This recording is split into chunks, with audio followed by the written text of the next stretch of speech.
Փաշինյանի հրահանգը, որ մյուս քաղաքացիների տված քվեները Փաշինյանի հրահանգը, որ մյուս քաղաքացիների տված քվեները օրգանիկ չեն եւ միայն իրենց քվեներն են օրգանիկ, դեր կխաղա այսօրվա եւ հետագա գործընթացների վրա։ Ես նախարարչարկում եմ ձևակերպումների հարցում լինել մի փոքր զգուշ եւ կոռեկտ,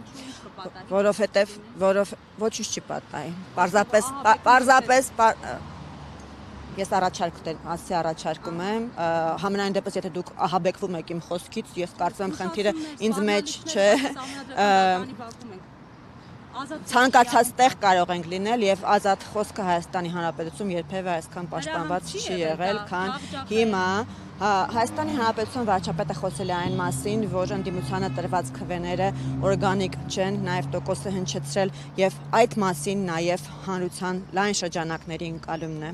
Պայմանավորված ընտրակաշառքների այն ծավալուն դեպքերով, որոնց մասին որ հակակոռուպցիոն կոմիտեն խոսել է եւ այսօր Սահմանադրական դատարանում 258 դեպք չէ, ներողություն, 258 մեղադրյալ դեպքերը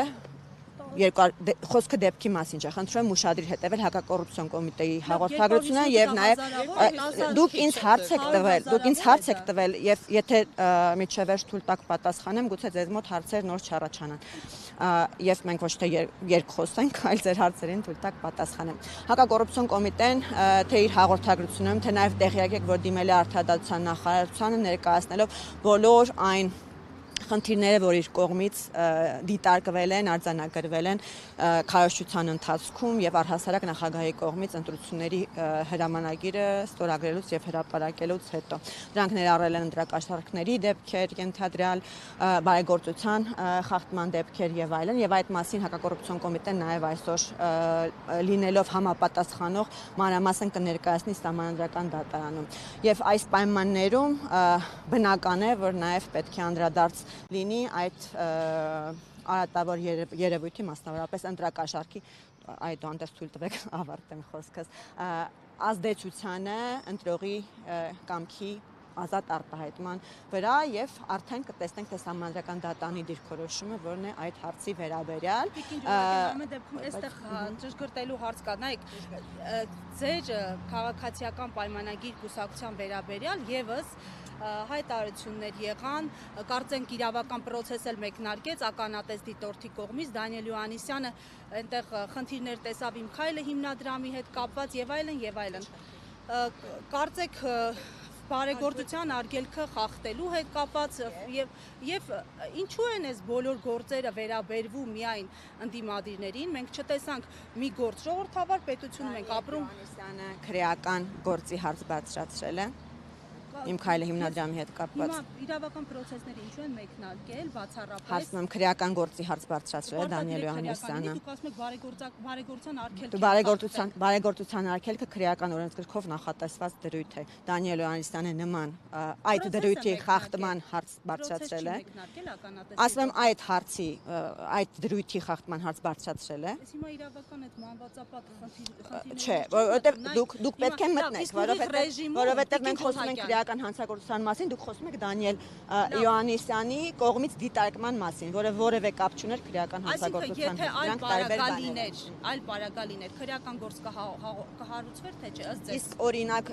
Տաշիր հիմնադրամը, որը բարեգործական կազմակերպություն է եւ միշտ եղել, այո, իր հետ կապված գործընթաց եղել է։ Այսինքն պետք է պարտադիր լիներ, բայց Տաշիրի Չէ, որովհետև եթե մենք խոսում ենք բարեգործական կազմակերպության մասին, որը միշտ բարեգործական գործունեություն է իրականացրել, ինչպիսին Իմ քայլը հիմնադրամն է, այդտեղ պետք է տարբերենք, չէ։ Միշտ գործող բարեգործական կազմակերպությանը այն անձանցից, որոնք որ ծլել են ընտրությունների շրջանում եւ որոշել են զբաղվել Գումաշյանի դեպքում էլ իր կազմակերպությունը միշտ բարեգործությամբ էր զբաղվել, բայց չխնայեցին եւ մանկահասակ երեխայի պարագայում ձերբակալեցին։ Մանավանդ որ նշել եք, չէ՞, ցնցվել եք այդ փաստից, որովհետեւ դա առանձին ինդուլգենցիա է դա։ Ինդուլգենցիա չէ, բայց ենթադրում է, որ կնոջ նկատմամբ այո պետք է լինի այլ վերաբերմունք։ Եղել են այլ դեպքեր, երբ եղել է կազմակերպություն, ինքը միշտ զբաղվել է բարեկամությամբ, այդ դեպքում ինչի՞ Ծանոթ չեմ Տիկին Ղումաշյանի գործունեությանը, ես չգիտեմ ինչ է։ Այդ հարցերով դիմեք հակոռուպցիոն կոմիտե։ Նու մեկ էլ նշում եք բազմահազար քաղաքացիների հանրային լայն շրջանակներ են ազդվել, չէ՞, այդ ընտրակաշառքների փաստերից։ Սոցիոլոգիական հարցումներ ունեք, դուք ո՞նց եք էլի այդ նշում այդ լայն շրջանակը։ Դուք սոցիոլոգիական հարցումներ ունեք, որ ասում եք բազմաթիվ քաղաքացիներ եկել հիմա բողոքում են ՍԴ-ի դիմաց, եւ Տիկին Գալյանն էլ որպես որ 100,000 անավոր։ Ասել է, Փաշինյանն ասել է, Բա ուր են այդ 100,000-ավոր քաղաքացիները, ինչեր 200 մարդ երեք հավաքված այստեղ։ Բականից 300, չէ, կոնկրետ թիվ կասեք։ Իսկ քանի հազար 200, 300, 400։ Ձայնը տվել։ Շատ լավ, բա հիմա դուք ասում եք, ձեր իշխանությունը փաստացի չի ունեցել 3/5-ով։ Դուք հիմա ոնց չի ունեցել։ 3/5-ով սահմանադրական մեծամասնություն ունեցել, 3/5-ով։ Մեր իշխանությունը ունեցել է 730,000 ձայն, որը գրեթե 50,000-ով ավելի է, քան մենք ունեցել ենք 2021 թվականին։ Փաշինյանին եւ նրա իշխանությանը։ Ժուպիտը առաջացնում անկեղծ նույնիսկ։ Դուք քաղաքագիտության կանոններին, չգիտեմ, ծանոթ եք թե ոչ, բայց ամբողջ աշխարհում ընտրությունները եւ ընտրությունների արդյունքները հաշվարկվում են նման ձևով, այսինքն ընտրությունների մասնակցած քաղաքացիների հիմա համենայն դեպս դուք որ ասում եք, որովհետև այլ երկրներում ընտրակաշառք համատարած չի բաժանվում, դրա համար է չեն մեղադրվում։ Ձեզ ընտրությունների արդյունքները լեգիտիմ են։ Մեր մասով այո, այդ մասին մենք խոսել ենք, բայց մենք հարգելի գործընկերներ պետք է բարձրանանք արդեն նիստի, որովհետև նիստը արդեն 15 րոպեից սկսել է։